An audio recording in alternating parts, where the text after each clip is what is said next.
Live with you tonight, Johan in Focus, and thanks for staying on. The Eastern Cape High Court has ruled that the Minister of Transport and the Provincial Transport MEC have an obligation to take what Judge John Smith calls positive steps to stop attacks against Intercape and other long-distance bus services. Minister Fikile Mbalula and MEC Xolile Nqatha now have 20 days to implement several measures the court believes would be effective. Intercape approached the court after enduring several years of attacks by unhappy taxi associations in what the company called acts of terrorism. Joining us now to explain his reaction is Intercape CEO Johann Ferreira. Johan, good evening. Good to have you with us. Thank you very much for your time. We'll come to the order in just a moment coming from the court. But talk to us about what you call 7 years of terrorism that you've endured at the hands of taxi associations. Why do you believe bus companies have been targeted? Well, I believe it's all about money, obviously. If there is a problem, 9 out of 10 times follow the trail of the money and you come to the source of the problem. Like many problems in South Africa, it's about money. It's about market share and it's about passengers.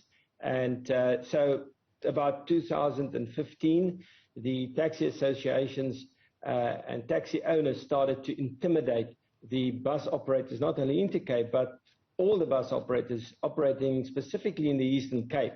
And these intimidations will take the form of taxi operators arriving at a bus stop, preventing passengers from embarking or disembarking, also intimidating the officers, the sales officers of Intercape, and also the agents that sell tickets on behalf of Intercape and the other bus operators. They would also question the validity of our permits. They would take it up with the traffic department, with the police department, and with the Department of Transport in the Eastern Cape, have meetings.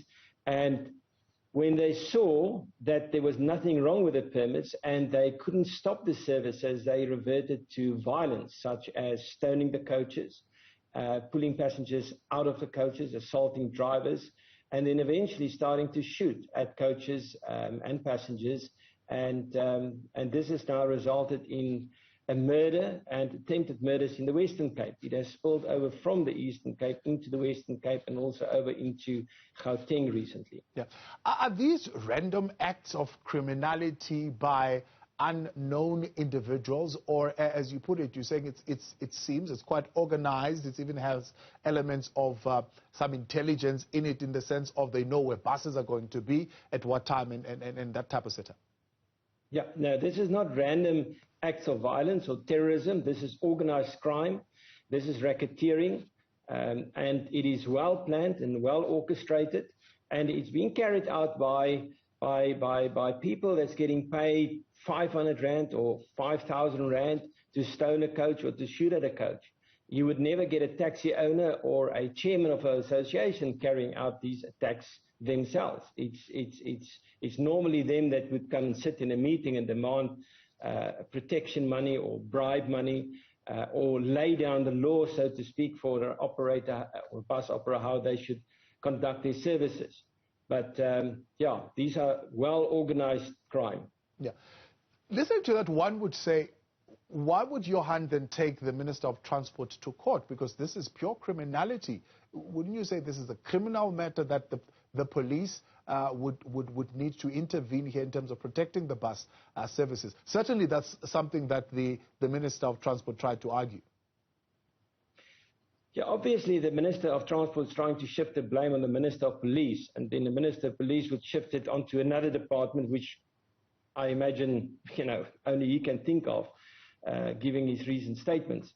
But having said that, it was initially our plight that, we should report these incidents, get case numbers, and write to the Minister of Police and write to the MEC in the Eastern Cape and get them to intervene in terms of safety and security, arrest people, put people in jail, because these are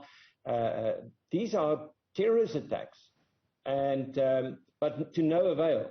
And once we saw that the letters that we've sent to the State President, to Fikile Mbalula, to Xolile had no effect. They did not get up from their seats. They did not even recognize the letters that we sent. And we saw that the attacks were increasing, and these attacks were more brazen, and they were occurring on a regular daily basis.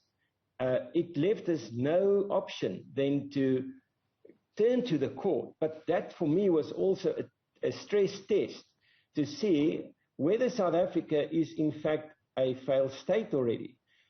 You must remember that as I sit and talk here, I'm a father of 3, I'm a citizen of South Africa, I'm an employer, I'm an investor, and I'm seriously concerned about whether the government are still in control.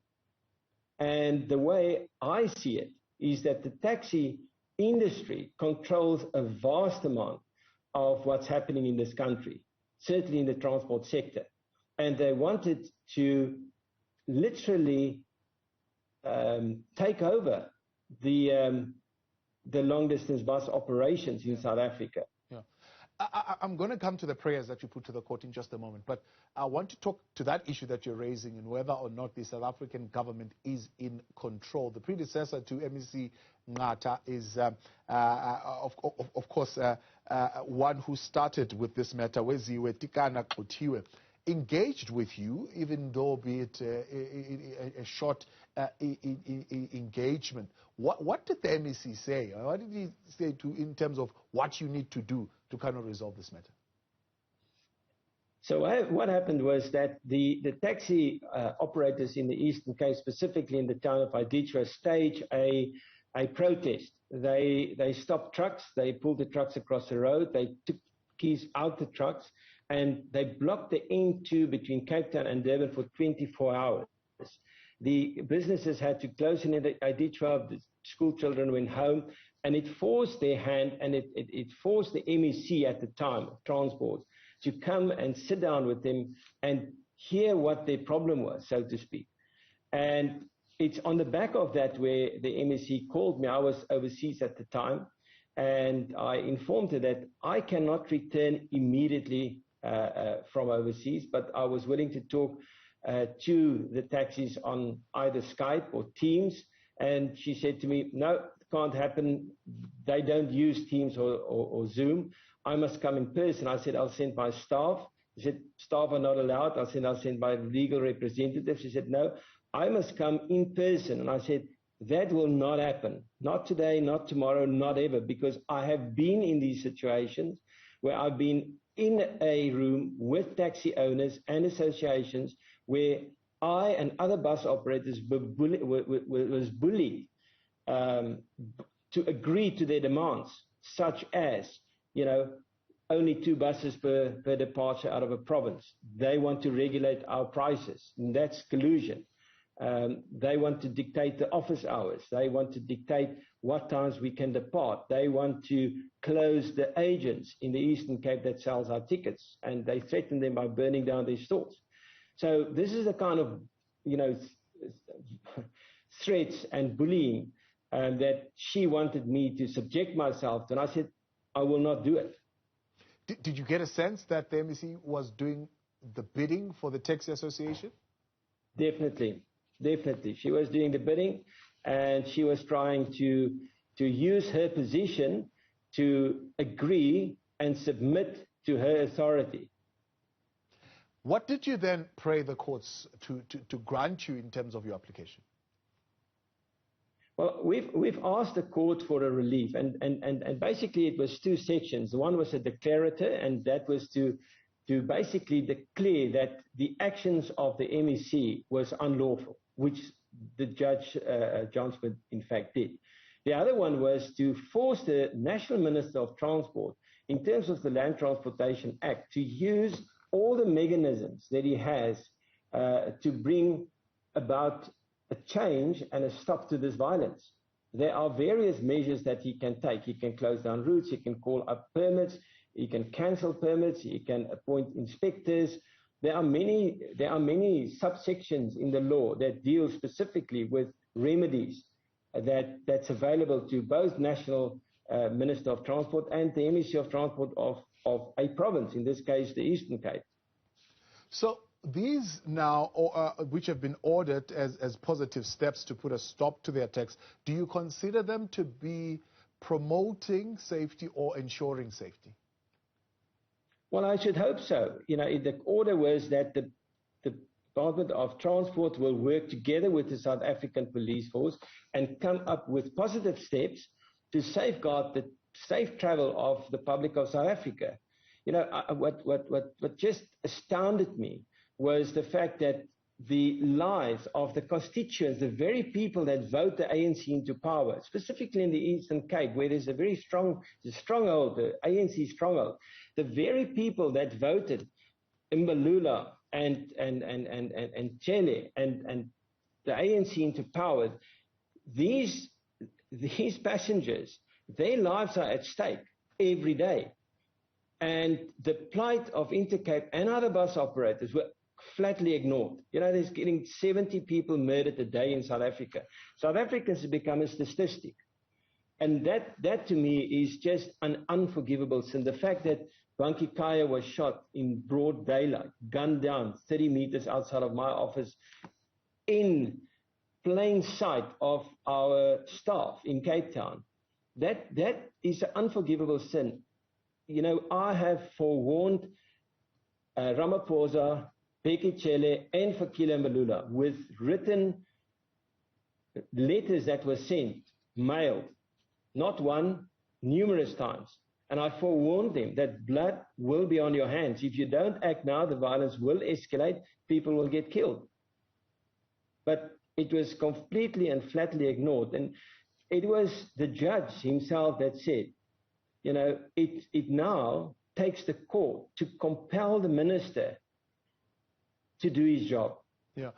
He acted unconstitutionally. As far as key performance indicators and key performance areas of a minister is concerned, I listened earlier about handbooks.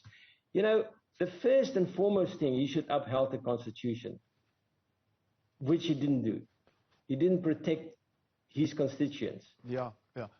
And what is your expectation now? What would happen? I mean, one of the things you suggested, as you put it, includes the appointment of inspectors, declaring certain no-go areas, some extraordinary measures, for example, that the suspension of taxi licenses, taxi routes and ranks. Something of this nature has been attempted and tried in the Western Cape, for example.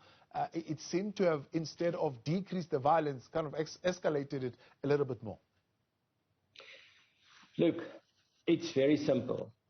Where there's a will, there's a way. If there's no will, nothing will happen, and nothing constructive will happen. But if there's a will, then surely there will be a solution to the problem.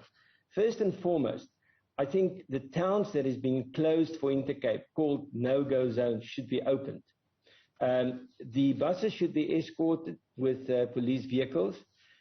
But the most important thing here, there's 150 cases that's lying open. No arrest has been made. One arrest in the Eastern Cape, and that person was arrested for attempted murder and murder. He's out on bail. So in the Eastern Cape, there's no arrest. 7 years, over 150 cases, no arrests.